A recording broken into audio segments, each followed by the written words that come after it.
Hello friends, स्वागत है आपका टेक डिलाइट चैनल में। आज की इस वीडियो में हम करेंगे माइक्रोसॉफ्ट एक्सेल के बारे में। जो हमारी पिछली वीडियो थी वो माइक्रोसॉफ्ट एक्सेल के इंट्रोडक्शन के बारे में थी जस्ट। तो आज हम उससे आगे कुछ करेंगे होम टैब के अंदर। तो चलिए शुरू करते हैं हमारे माइक्रोसॉफ्ट एक्सेल को। तो जैसे हमने माइक्रोसॉफ्ट एक्सेल के अंदर शुरू कर दिया, जैसे पिछली वीडियो इंट्रोडक्शन थी, तो आज हम करेंगे होम टैब के अंदर। शुरू करते हैं क्या क्या ऑप्शन होते हैं। तो कुछ भी काम शुरू करने से पहले मैं छोटी सी टेबल बना लेता हूं इसके अंदर। तो जैसे मैंने यहाँ पे सीरियल नंबर लिखा, इसके अंदर नेम लिखा, नेम के अंदर मैंने जैसे मोबाइल नंबर लिख दिया और मोबाइल नंबर के मैंने आगे एड्रेस लिख दिया। तो देखिए फ्रेंड्स, जैसे मोबाइल नंबर लिखा है तो मोबाइल नंबर सी के अंदर लिखा हुआ है सिर्फ, तो सी कॉलम के अंदर लिखा हुआ है, लेकिन कॉलम इसको कट कर रहा है नेम को। तो मैं क्या करूंगा, जैसे सी के पास में जाऊंगा, कुछ इस तरह का एरो मिलेगा, तो मैं इसको पकड़ के थोड़ी साइज इसकी विड्थ जो है बड़ी कर लेता हूं। एड्रेस की विड्थ भी मैं इसी तरह से बड़ी कर लेता हूं और नेम की विड्थ भी इसी तरह से बड़ी कर लेता हूं।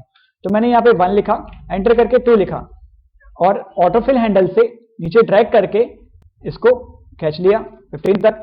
मैंने यहाँ पे नेम लिखा जैसे मोहन, नीचे मैंने नेम लिखा किशन, मोबाइल नंबर यानी इनके कुछ भी लिख दिए और एड्रेस लिख दिया हाउसिंग बोर्ड।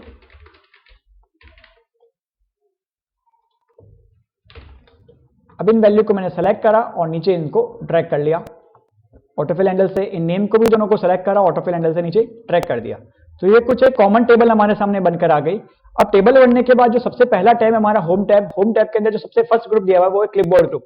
क्लिपबोर्ड ग्रुप के अंदर वही चीज है जो हमने पहले देखी थी। चलिए बस को वापस देख लेते हैं। सबसे पहला आता है कट कॉपी पेस्ट, जो मैं आपको पहले वाली वीडियो में जो एमएस वर्ड के अंदर भी समझा चुका हूं। कट कॉपी पेस्ट होता क्या है एक बार वापस देख लीजिए, क्योंकि एमएस एक्सेल के अंदर कट कॉपी पेस्ट थोड़ा सा अलग तरीके से होता है, हल्का सा डिफरेंस है। होता वही है, कट कॉपी पेस्ट करता वही है, लेकिन थोड़ा तरीका अलग होता है इसके करने का। तो सबसे पहले अपन कट कॉपी पेस्ट देखते हैं। तो मैंने इस यहाँ पे नेम को सेलेक्ट किया, नेम को मेरे को कट करना, तो कट यहाँ पे इस कैची के ऊपर क्लिक करके भी कर सकता हूँ, या फिर मैं इसकी शॉर्टकट भी यूज कर सकता हूँ जो कि है Ctrl+X। जैसे मैं Ctrl+X दबाऊंगा तो देख यहाँ पे आप स्क्रीन पे देख पा रहे होंगे कि नेम के आसपास जहां पे मेरा सिलेक्शन था उसके आसपास एक लाइनिंग चल रही है, बॉर्डर चल रही है डॉट डॉट वाली। तो जब तक ये बॉर्डर चल रही होगी तब तक मैं इसको पेस्ट करवा सकता हूं। तो मैंने इसको कट किया है, तो कट में इसको पूरा वहां से हटाएगा नहीं, वहां पे ही रखेगा। और जहां पे मैं दूसरी जगह जाके Ctrl+V करूंगा तो उस समय वो वहां से हटाकर उसको वापस लेके आ जाएगा। तो फ्रेंड्स, ये करता है कट और पेस्ट। मैंने इसको Ctrl+Z करके वापस सही कर दिया। अब कट और पेस्ट तो मैंने कर दिया, अब मैं करता हूं कॉपी और पेस्ट। कॉपी और पेस्ट कैसे होगा, मैंने वापस से उसी नेम को पूरे को सिलेक्शन किया, Ctrl+C किया। Ctrl+C करने के बाद जैसे मैंने यहाँ पे जाके Ctrl+V किया तो वो चीज यहाँ पे आ गई, लेकिन देखिए वो सिलेक्शन नहीं गया, क्योंकि एमएस एक्सेल के अंदर ये एक लॉजिक होता है कि जब तक वो सिलेक्शन चल रहा है आप उस नाम को या उस टेक्स्ट को कितनी भी बार पेस्ट करवा सकते हैं उसके अंदर, जितनी बार आप चाहते हैं, लेकिन जब तक ये सिलेक्शन चल रहा है। अब फ्रेंड्स, आप सोच रहे होंगे ये सिलेक्शन कब बंद होगा। ये अपने आप बंद नहीं होता है, अपन इसको खुद बंद करते हैं। सिलेक्शन को हटाने के लिए आपको यूज करना पड़ेगा एस्केप का। जैसे आप एस्केप की को एक बार प्रेस करोगे तो आपका सिलेक्शन हट जाएगा, और सिलेक्शन हटने के बाद आप कितना ही Ctrl+V कर लो, आपसे कुछ नहीं होने वाला, ये पेस्ट नहीं करेगा। तो जब तक सिलेक्शन होगा तब तक पेस्ट करेगा, सिलेक्शन नहीं होगा तो ये पेस्ट नहीं करेगा। तो फ्रेंड्स, ये था कट कॉपी पेस्ट के अंदर। मैंने इस वर्ड को सिलेक्ट करा और कंट्रोल डिलीट करके हटा दिया इस चीज को। नेक्स्ट है फॉर्मेट पेंटर। फॉर्मेट पेंटर को हम अभी नहीं करेंगे, फॉर्मेट पेंटर को जब हम फॉन्ट ग्रुप कर लेंगे तब फॉर्मेट पेंटर का यूज आएगा, क्योंकि फॉर्मेट पेंटर का जो मेन जो पर्पस होता है वो होता है एक टेक्स्ट पे जो डिजाइन और फॉर्मेटिंग करी हुई है उस टेक्स्ट और डिजाइन की फॉर्मेटिंग को दूसरे के ऊपर लगाना, सेम टू सेम वो चीज फॉर्मेट पेंटर करता है, जो कि हमने एमएस वर्ड के अंदर भी देखी थी हमारी पिछली वीडियो के अंदर। तो चलिए फ्रेंड्स, हम फॉन्ट ग्रुप के आगे चलते हैं। जैसे हमने वर्ड को पूरे को सिलेक्ट कर लिया, सेलेक्ट करने के बाद फॉन्ट ग्रुप के अंदर सबसे पहला चीज आती है फॉन्ट, कि कौन सा आपको फॉन्ट सेलेक्ट करना है। जो भी आपको फॉन्ट चाहिए आप उसको सिलेक्शन कर लीजिए, आपका उस टाइप का फॉन्ट ये कर लेगा। फॉन्ट के बाद आता है नेक्स्ट साइज, क्या आपको साइज चाहिए। इसमें कम से कम साइज होती है 8 और मैक्सिमम होती है 72। लेकिन फ्रेंड्स, एक बात ध्यान रखिए, जितना आपको रिक्वायरमेंट है आप साइज उतनी ही रखिए, एक्स्ट्रा ज्यादा छोटी और एक्स्ट्रा ज्यादा बड़ी नहीं करनी है आपको। फिर आता है, अपन कह सकते हैं, जैसे यहाँ पे देख रहे होंगे ए बड़ा लिखा हुआ और ए छोटा लिखा हुआ है, तो अपन कह सकते हैं सिंपली ये भी साइज का ही काम करेगा। बड़ा वाला ए साइज को बड़ी करेगा और छोटा वाला ए साइज को छोटा करेगा। जैसे इसका नाम होता है grow font and shrink font, जैसे यहाँ पे डिक्रीज और इंक्रीज फॉन्ट भी साइज में भी लिखा हुआ है, तो आप इससे ये भी काम कह सकते हैं।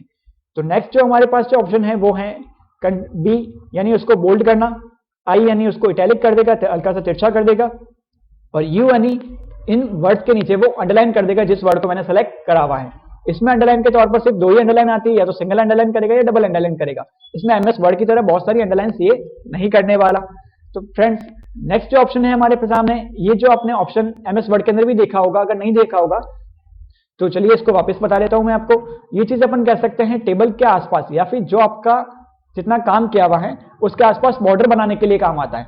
आप बॉर्डर बनाओगे, जैसे मैंने इसके आसपास बॉर्डर, जैसे ऑल बॉर्डर ले लिया तो सबके आसपास इसने बॉर्डर बना के दे दी। अब आप सोच रहे होंगे एक्सेल के अंदर तो पहले से बॉर्डर बनी हुई है तो मैंने अलग से बॉर्डर क्यों बनाए। तो फ्रेंड्स एक बात ध्यान देना कि ये जो एक्सेल के अंदर आप बॉर्डर आप देख रहे हो ये एक्चुअल में बॉर्डर है या फिर टेबल लाइनिंग नहीं है, ये सिर्फ ग्रिड लाइन से ग्राफ लाइन है जो सिर्फ आपको दिखेगी। ये एक्चुअल में जब आप इसको प्रिंट करना चाहोगे, जब प्रिंट प्रीव्यू देखोगे इसका, तो ये चीजें प्रिंट नहीं होगी आपके एक्सेल के अंदर।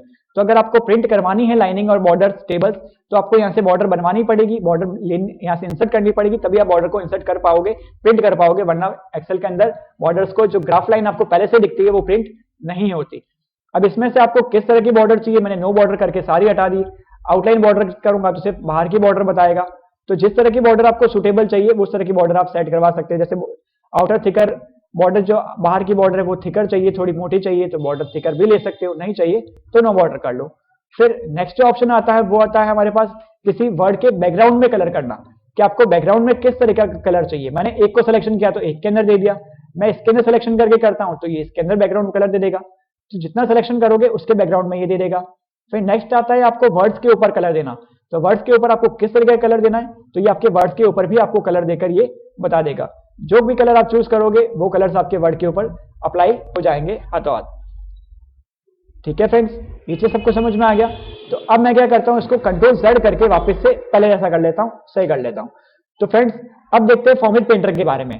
फॉन्ट ग्रुप तो हमने पूरा देख लिया, फॉन्ट पेंटर को देख लेते हैं। मैंने इस नाम को सेलेक्ट करा, इसको मैंने बोल्ड करा, अंडरलाइन करा और कुछ फॉन्ट मैंने इसका चेंज कर दिया। अब पीछे बैकग्राउंड दे दिया और टेक्स्ट का कलर कर दिया। अब मैं क्या चाहता हूं, जो इसकी फॉर्मेटिंग करी है, जो इसकी डिजाइनिंग करी है, वो की वो डिजाइनिंग मेरे को और पे भी करनी है, किसी और पे भी करनी है, या फिर जैसे मान लो इस पे करनी है, इस पे करनी है। तो पहले उस सेल के ऊपर क्लिक करो, फॉर्मेट पेंटर बटन के ऊपर एक बार क्लिक करो, आपके सामने ब्रश का निशान आ जाएगा और वहां पे सिलेक्शन हो जाएगा। ब्रश के निशान से आपको जिसके ऊपर फॉर्मेटिंग करनी है उस सेल के ऊपर जाके एक बार आप क्लिक कर लो तो वो की वो फॉर्मेटिंग उसके ऊपर कर देगा और वापस से उस सिलेक्शन को, ब्रश को हटा देगा। तो ये फॉर्मेट पेंटर से डिजाइन तो कॉपी करी, लेकिन इससे सिर्फ एक बार ही कहीं बार बार नहीं कर रहा। अगर आप बार बार फॉर्मेटिंग को कॉपी करवाना चाहते हो तो सेल को सेलेक्ट करो जिसके ऊपर डिजाइनिंग करी हुई है, फॉर्मेट पेंटर के ऊपर जाकर आपको डबल क्लिक करना है 2 बार, जिससे वो लॉक हो जाएगा। फिर आप जितनी बार भी फॉर्मेटिंग करना चाहते हो आप कर सकते हो, वो ब्रश आपका नहीं हटेगा।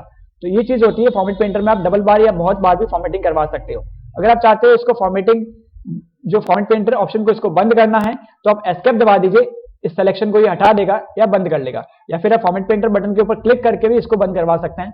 अब मैं कंट्रोल+Z करके वापस सबको सही कर लेता हूं, जिससे आपका जैसा पहले काम था वापस वैसा का वैसा ये हो जाएगा। हम सिर्फ क्लिपबोर्ड ग्रुप और फॉन्ट ग्रुप के बारे में ही करेंगे।